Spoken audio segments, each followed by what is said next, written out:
I remember when I still counted the days, when I still believed that survival meant something, that each dawn was a victory, that the Emperor rewarded those who endured. I was 23 when I first set foot on that nameless world, a fresh conscript from the manufacturum habs of my birth hive, my lasguns still factory clean, my flak armor unpitted by shrapnel. The sergeant who processed my regiment, 3,000 souls drawn from 14 hive levels, told us the average life expectancy for Imperial Guard infantry in active combat was 15 hours. He said it without emotion, the way you might recite a maintenance schedule or a ration allotment. Some of the younger conscripts laughed nervously. I didn't laugh. I was too busy trying to calculate what 15 hours felt like, whether I would see another sunset, whether my name would ever be anything more than a line item in a casualty report filed in triplicate and stored in some archive I would never see. That was 62 years ago. I wish I had died in those first 15 hours. I wish whatever deity or mathematical probability that governs survival had taken me then, when I was still fully human, when my dreams were still my own, when I could still remember my mother's face without accessing the picked captures they let me keep in my footlocker. But I didn't die. I survived the drop pod insertion that killed 40% of my company before we even touched ground. I survived the first wave assault where the orcs came at us like a green tide of screaming flesh and rust-pitted blades. I survived the artillery barrage that turned 300 meters of trench line into a crater filled with pieces of people I'd shared rations with an hour before. I survived and survived and survived, and each time I survived, something changed. Small things at first, a tremor in my hands that never quite went away, a habit of checking corners that weren't there, the way I stopped learning names after the first year because names were just sounds that would soon be attached to corpses. The Emperor protects, they told us. The Emperor provides. But what they never told us was what happens to those the Emperor protects too well, too long, too completely. We took that world after 11 months of grinding attrition, 11 months of mud and blood, and the constant thunder of bombardment, 11 months of dying by increments, watching my regiment shrink from 3,800 to 200 to 73. I was a corporal by then, not through merit, but through simple mathematical subtraction. Everyone above me had been killed, and someone had to direct the fire teams, so it was me. I remember standing in the ruins of what had once been a Xenos temple, its walls still warm from the plasma charges we'd used to cleanse it, and feeling nothing. Not pride, not relief, not even exhaustion, just a vast, empty numbness where emotions were supposed to live. The commissar who decorated me, a different commissar than the one who'd started the campaign, the original having been decapitated by orc artillery on day 47, pinned an honorifica on my flak armor and told me I was a credit to the Imperium. His breath smelled like amasec and stims. His eyes looked through me rather than at me, already calculating logistics for the next war, the next meat grinder. They shipped us off-world for what they called recuperation and reconstitution. 3 weeks on a transport hauler, packed into crew quarters, designed for half our number, breathing recycled air that tasted like copper and machine oil. Some of the others talked about going home, about the medals and the hero's welcome. I knew better. The Imperium doesn't waste resources. Soldiers who survive get used again and again until the math finally catches up with them. We were assigned to a new regiment, the old designation retired, its honors folded into archives, its existence reduced to a footnote in some planetary governor's tithe report. Fresh conscripts filled our ranks, young and terrified and doomed, and I was made sergeant. I was 25 years old. I had the eyes of a man 3 times that age. The second war was different from the first, not in outcome. We won eventually, though winning in the Imperial Guard means you're still breathing when the enemy stops moving. But in texture, we were fighting cultists, this time, humans who'd turned from the Emperor's light, their bodies marked with obscene symbols, their mouths frothing with prayers to entities I was ordered not to name. The things they did to prisoners made orc brutality look like mercy. The things we did to their civilians in response were necessary, we were told, sanctioned. The Emperor's will made manifest through fire and blade. I stopped sleeping properly after the second month. Every time I closed my eyes, I saw faces. Not the enemy faces, those I could rationalize, could classify as traitors, heretics, less than human. No, I saw the faces of the people in the settlements we purged, because the inquisitorial observer suspected taint. Men, women, children, livestock, pets, everything that drew breath. The commissar gave us orders, and we followed them. Because that's what soldiers do. That's what survivors do. We survive by obeying, by not thinking, by accepting that our hands are just tools wielded by a greater purpose. I was 28 when that campaign ended. I'd been promoted to lieutenant. Half my face was scar tissue from a flamer burst that had caught me during the final assault on the cult stronghold. The Medicae did what they could, but resources were limited, and aesthetics weren't a priority. I looked like melted wax on one side. Children who saw me on the transport cried. I stopped looking in reflective surfaces. They sent us to the Third War after only 2 weeks of transit. Efficiency, they called it. Optimal resource utilization. We were veterans now, survivors, worth more than raw recruits in the Departamento. Munitorums, calculations. This time it was a Xenos incursion on a frontier mining world, something with too many limbs and a biology that didn't follow any sane taxonomy. The local PDF had been overrun in 48 hours. We were supposed to hold until the Navy could sterilize the planet from orbit. We held for 6 months. 6 months of fighting things that shouldn't exist, that violated every principle of rational universe I'd been taught in the Schola Progenium. Things that moved wrong, that made sounds that bypassed your ears and went straight into your brainstem, that left psychic residue you could feel crawling on your skin days after you'd killed them. I started talking to myself during that campaign. Long, one-sided conversations with people who weren't there. Sometimes I talked to my dead comrades, asking them questions about tactics or supply lines. Sometimes I talked to my mother, though I could no longer remember if the voice I imagined was really hers or just something I'd constructed from fragments and wishes. The other officers noticed. They didn't say anything. By then, we were all exhibiting what the medical servitors clinically termed acute combat stress reactions. Nightmares, paranoia, emotional blunting, sudden violent outbursts. The pharmacological interventions helped, but only temporarily. You can only chemically suppress the human stress response for so long before the body and mind begin to adapt, to find new ways to crack under pressure that the drugs can't reach. I was 32 when we evacuated that world. I'd been a captain for 6 months, having replaced my predecessor after he put his last pistol under his chin and pulled the trigger during a routine inspection. His suicide note was 3 pages long, single-spaced, filled with detailed observations about the tactical situation and logistical concerns, and, in the final paragraph, a simple statement, "I can't be here anymore." The commissar suppressed the note. The official report listed him as killed in action. At the funeral, I stood at attention and felt a strange kinship with the corpse in the sealed casket, because I understood exactly what he meant. The here he couldn't tolerate wasn't a place, it was a state of existence. It was the condition of having survived too long, of having seen too much, of being unable to return to whatever life was supposed to be, beyond the endless cycle of violence and death. The Fourth War, the Fifth, the Sixth, they blur together now, run into each other like watercolors in the rain. Jungle worlds where the vegetation itself tried to kill you, where every breath was saturated with spores that required daily antifungal treatments. Frozen wastes where the cold was a physical entity, something that found every gap in your gear and slowly leached the heat from your core until even your thoughts felt sluggish and crystalline. Urban hives where we fought room by room, corridor by corridor, against rebels who knew the terrain better than we ever could, who turned every hab block into a fortress, every transit tunnel into a killing field. I was promoted to major, then lieutenant colonel, then colonel. Not because I was brilliant or heroic or particularly skilled, but because I was still alive.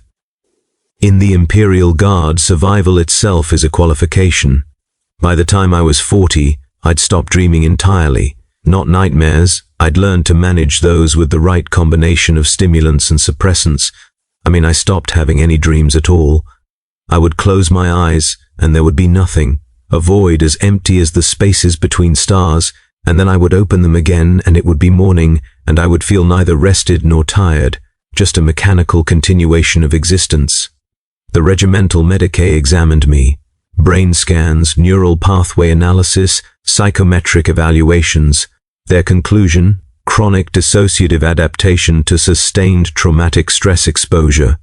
Translation: my mind had learned to protect itself by simply shutting down certain functions.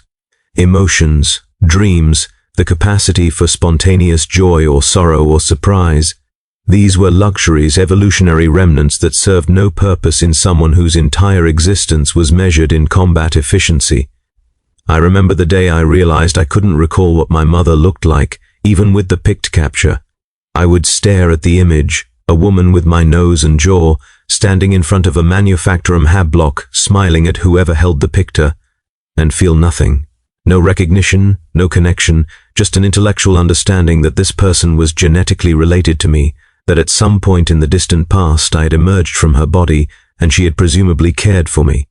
The emotional significance of that relationship, whatever it had once been, was gone. I'd survived so long that I'd metabolized my own past, consumed it for fuel to keep the engine of endurance running. They gave me my own regiment when I was 45, not one of the numbered regiments, but a specialized formation, a composite unit made up of veterans drawn from a dozen different campaigns, survivors all, soldiers who'd seen too much to ever be anything but soldiers again. We were the ones they sent when the situation was particularly grim, when the casualty projections exceeded acceptable levels for regular formations, when the objective was deemed critical enough to justify expending resources that were already extensively damaged. We called ourselves the Emperor's Exhausted, though never in official documentation. On paper, we were the 217th Combined Arms Regiment Provisional. In reality, we were a collection of human beings who'd been broken and reforged so many times that we no longer fit into standard formations, who frightened the fresh recruits with our scars and our 1,000-yard stares and our habit of laughing at things that weren't funny. The campaigns became more specialized, assassination missions against heretic leaders, deep penetration raids into enemy-held territory, defensive stands in positions everyone knew were untenable, buying time for evacuations or strategic repositioning. We took casualties, of course, even survivors die eventually, but the core of us endured, 30, then 40, then 50 of us, soldiers who'd been fighting for so long that we couldn't remember what peace felt like, who'd been at war for decades without pause, who'd become something that wasn't quite human anymore but hadn't yet crossed into whatever lay on the other side. I was 53 when I noticed my hands had stopped shaking. For 30 years they'd tremored, a constant fine vibration that made delicate work difficult, that betrayed my stress levels even when my face remained impassive. Then one morning, I woke up and they were steady. Perfectly, unnaturally steady. I could hold a las pistol aimed at a target 100 meters away and not see the slightest waver in my sight picture. It wasn't improvement, it wasn't recovery, it was the final stage of adaptation. The point where my nervous system had simply given up trying to process the accumulated trauma and had instead rewired itself into something more efficient, more machine-like, more suitable for the only purpose I had left. The Medicae who examined me, a different Medicae, the previous one having been reassigned or killed or retired, I never found out which, was more concerned than his predecessors. He ran additional tests, hormonal panels, genetic markers, neural plasticity assessments. When he gave me the results, his augmetic eye whirred as it focused on my face, perhaps searching for some reaction he'd been trained to recognize. "Colonel," he said, his voice carefully neutral, "you're experiencing accelerated aging at the cellular level. Your biological age is approximately 20 years ahead of your chronological age. This is consistent with extreme, prolonged stress exposure. Additionally, your brain has undergone significant structural changes, reduced gray matter volume in regions associated with emotional processing, expanded regions associated with threat assessment and rapid decision-making. You're becoming neurologically optimized for combat at the expense of everything else. I asked him what the prognosis was.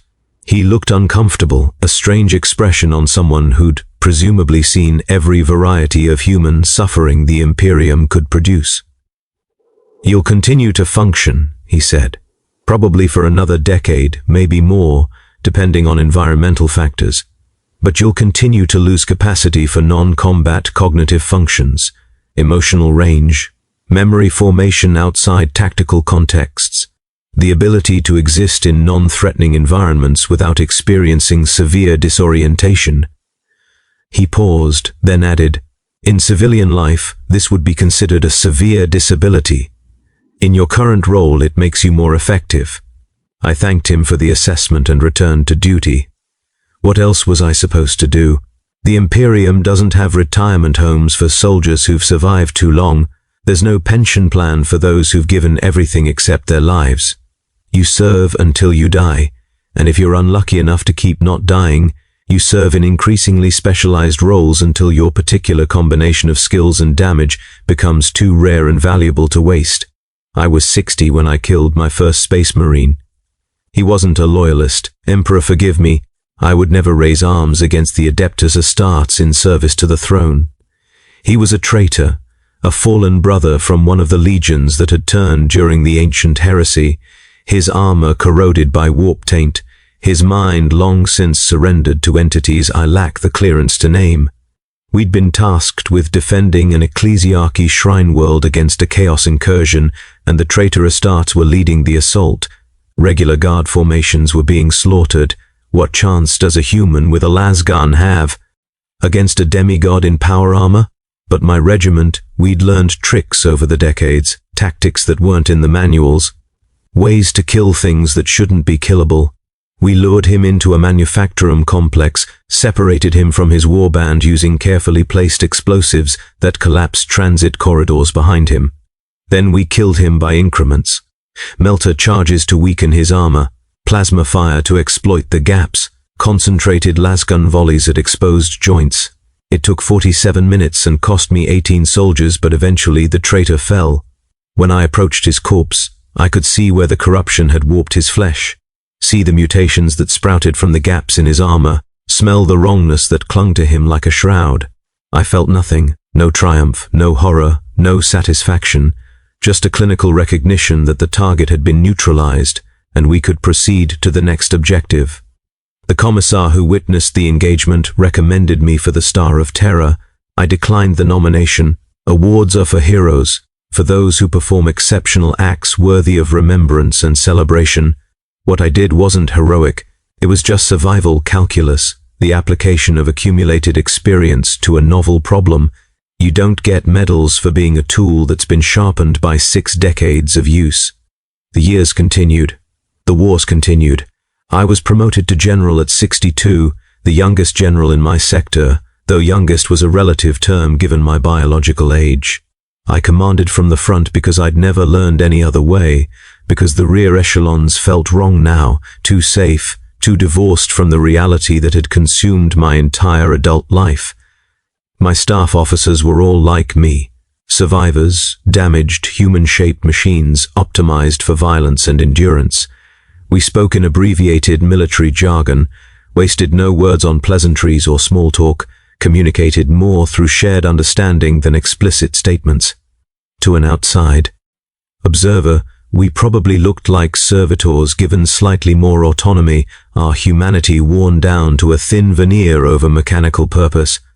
I was 65 when I saw her. We were on a shrine world, one of those planets where faith is the primary industry, where millions of pilgrims arrive annually to visit holy sites and venerate saints whose bones are displayed in crystal reliquaries. Our regiment was providing security for a conclave of senior ecclesiarchy officials. A routine assignment, the kind of low-intensity mission they give to units that need recovery time between actual combat deployments. I was inspecting the perimeter when I saw a woman, perhaps 30 years old, standing in a crowd of pilgrims. She had my mother's face, not a resemblance, not a similarity. The same face exactly as I remembered it from the picked capture I'd looked at 10,000 times without feeling anything. Same nose, same jaw, Same slight asymmetry in her smile. It wasn't her, obviously.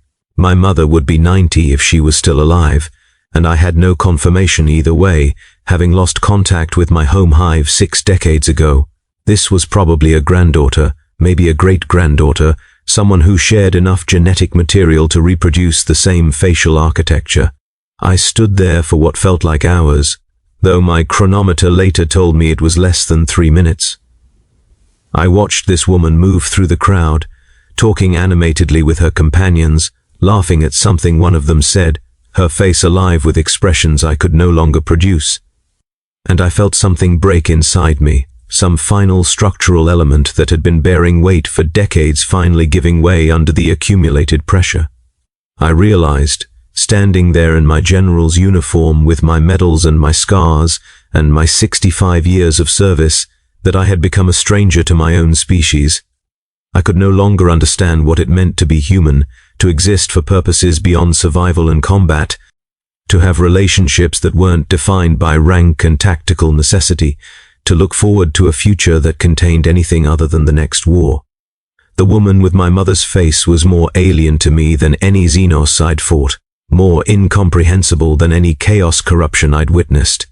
She was what I might have been if I died in those first 15 hours, before survival had transformed me into something that wore a human shape, but contained nothing recognizably human inside. I returned to my quarters and, for the first time in 40 years, I wept.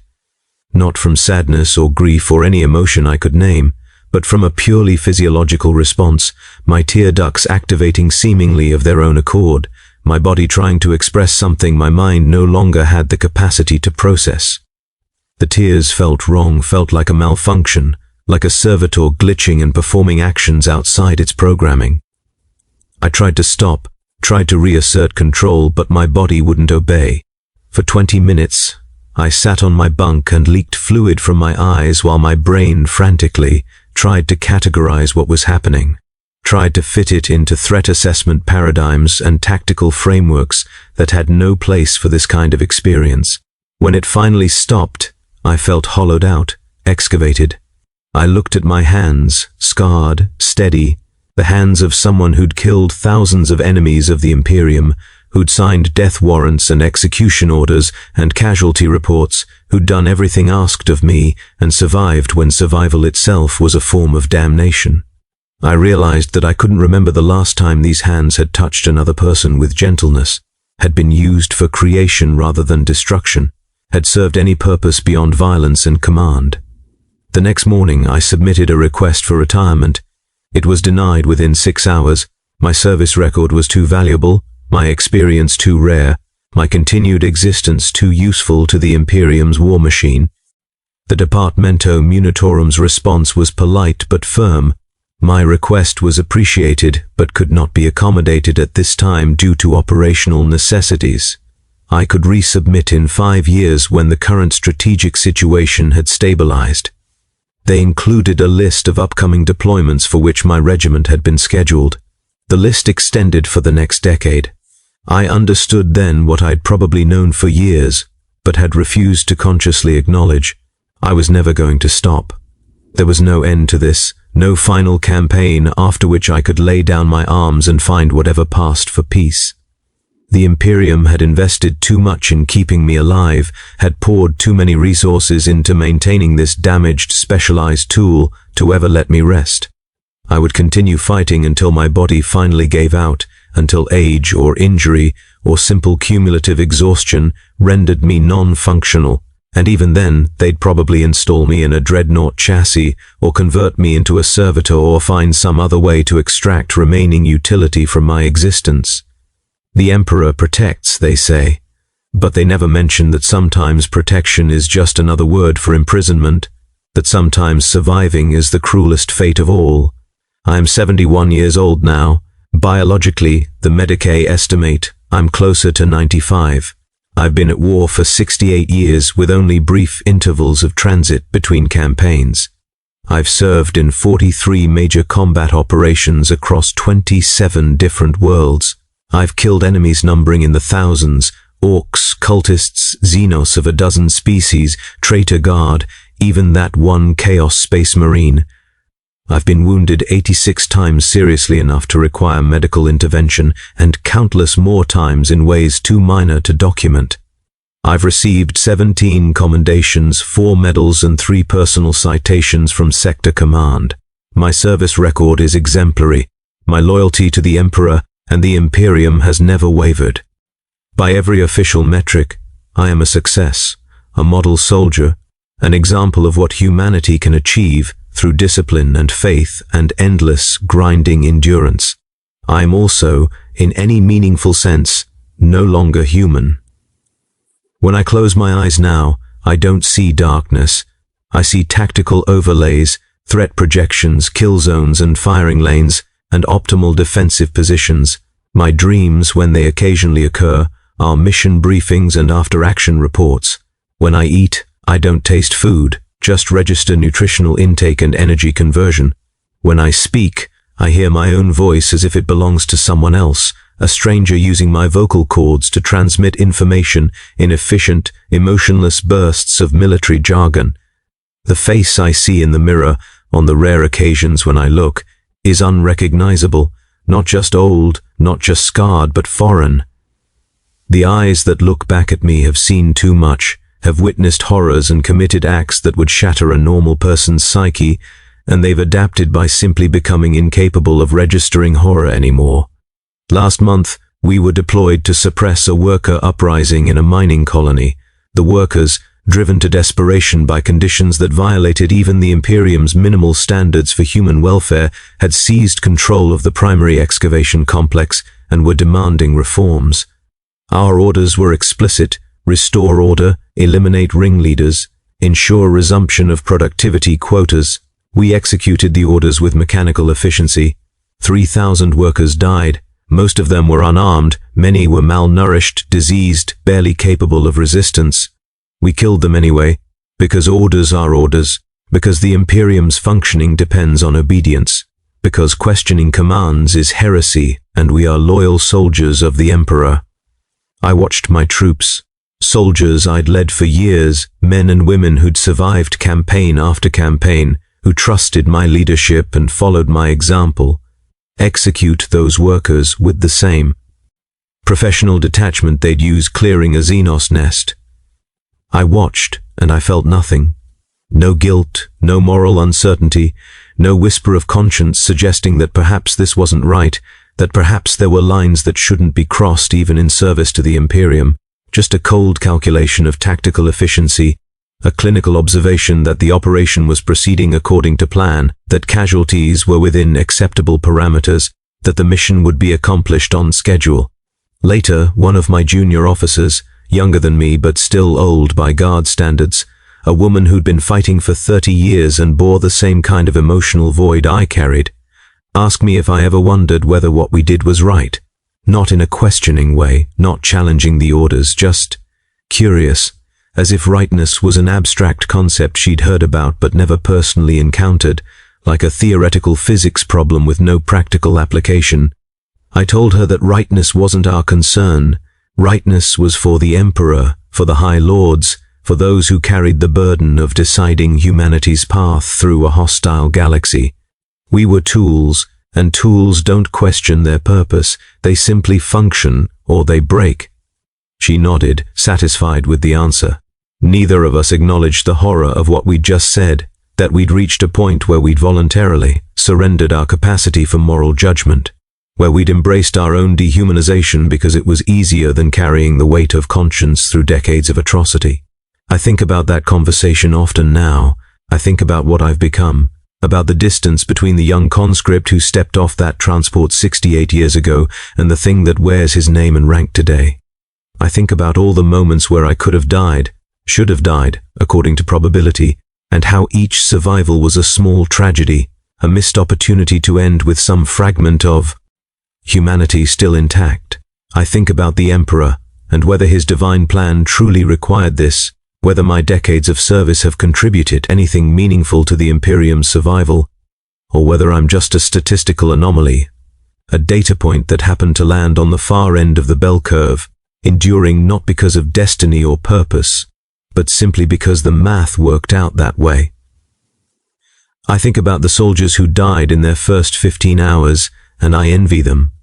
They died human. They died believing in something, the Emperor, the Imperium, the righteousness of their cause, or at least believing in their own fear and pain and the fierce animal desire to survive. They died with their personalities intact, their memories uncorrupted by decades of accumulated trauma, their capacity for feeling still functioning. They died, and their suffering ended, and they were mourned by someone who still remembered who they'd been before the war consumed them. I've survived, and survival has taken everything that made survival worthwhile. I've become a machine that bleeds, a computer programmed for violence and endurance, a thing that moves through the world wearing human skin but containing nothing inside except tactical protocols and muscle memory and the vast, echoing emptiness where a soul used to reside. The Emperor protects, yes, but he's protected me so thoroughly that nothing remains worth protecting. 3 months ago, I received new orders. Another campaign, another world in flames, another population that needs to be brought into compliance or exterminated. My regiment is already in transit, will arrive in 14 days. The projected casualty rate for the operation is 73% over the first 6 months, declining to 48% for the second 6 months as we adapt to local conditions and enemy tactics. By every statistical model, I should die in this campaign. The odds have finally caught up. 68 years is an impossible outlier, a mathematical absurdity. This time the numbers say the universe will correct its error. I find myself hoping they're right, not from despair. I lack the emotional capacity for despair. Not from cowardice, I've faced death so many times that it holds no terror anymore, but from a simple, cold pragmatism. I'm broken, I'm done, I've given everything I had to give, and continued giving, long after the reserves ran dry, cannibalizing parts of myself I didn't know were essential until they were gone. Death would be a mercy, not as punishment but as release, as the final acknowledgement that the tool has been used past its functional lifespan and can finally be retired. But I probably won't die. That's what survival has taught me. I'll probably endure, probably adapt, probably find new ways to keep functioning when functioning should be impossible. I'll probably live through this campaign and the next, accumulating years and scars and commendations until I'm 100 years old, a walking corpse animated by nothing except institutional inertia and the Imperium's refusal to waste a resource that still has marginal utility. I'll probably become a legend, one of those names that junior officers whisper with a mixture of awe and dread. The general who served for a century, who survived every campaign, who became more myth than man. They'll tell stories about my tactics, my resilience, my unwavering loyalty to the Emperor. They'll make me an example, a model of what soldiers should aspire to be, and none of them will understand that I'm not a triumph. I'm a warning. I'm what happens when the Imperium's machinery functions exactly as designed, when a human being is processed through the military apparatus with perfect efficiency, ground down and reformed and repurposed, until nothing remains except the function. I'm what survival looks like when survival becomes the only goal, when staying alive supersedes all other concerns, including sanity and humanity and the basic capacity to experience existence as anything other than an endless sequence of threats to be neutralized and objectives to be achieved. The Emperor protects, the Imperium endures, and soldiers like me, the ones who survive too long, who outlive their humanity, who become something both more and less than human in service to a civilization that spans the stars but grinds individual lives to dust. We are the price of that protection, that endurance. We are the tithe paid in souls rather than bodies, the hidden cost that never appears in the casualty reports because we're still technically alive, still technically functional, still technically serving. I write this in my quarters during the transit to our next deployment. I don't know why I'm writing it. No one will read it. There's no one left who knew me before I became this. No one who would understand what I'm trying to articulate. Maybe I'm writing it for myself.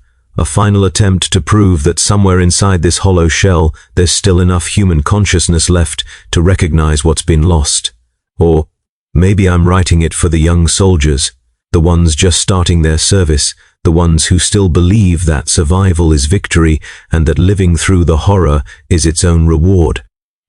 If you're reading this somehow, if this document survived when I finally don't, understand this: the 15 hours they tell you about in basic training, the average life expectancy for Imperial Guard infantry, those 15 hours are a kindness. They're the universe's way of protecting you from what comes after, from what you become if you're unlucky enough to outlive them. Pray for a quick death.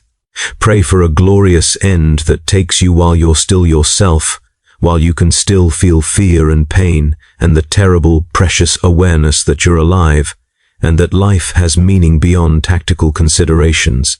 Don't survive. Don't be like me. Don't let them turn you into a tool so refined, so perfected, so completely optimized for war that you forget what you were fighting for in the first place. The Emperor protects, but sometimes his protection is the cruelest fate of all. In 2 days, we'll reach the war zone. In 3 days, I'll lead my regiment into combat once again. The tactical briefs are detailed, the enemy capabilities well documented, the strategic objectives clearly defined. It should be a difficult campaign, but not impossible. We've faced worse. I've faced worse. I'll probably survive. And that thought, more than any enemy I've ever faced, more than any horror I've witnessed, more than any wound I've suffered, terrifies me in the only way I can still experience terror. As an abstract intellectual recognition of wrongness, a cold understanding that what's happening to me violates some fundamental principle of how human existence should function.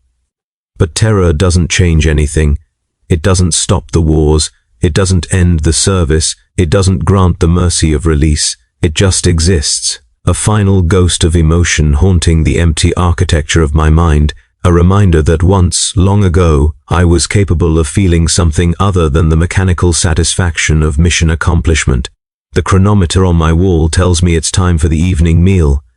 I should eat, maintain my biological functions, ensure optimal performance for the coming operation. My body will process the nutrients efficiently, convert them to energy, distribute them to muscles that have forgotten any purpose except violence and endurance.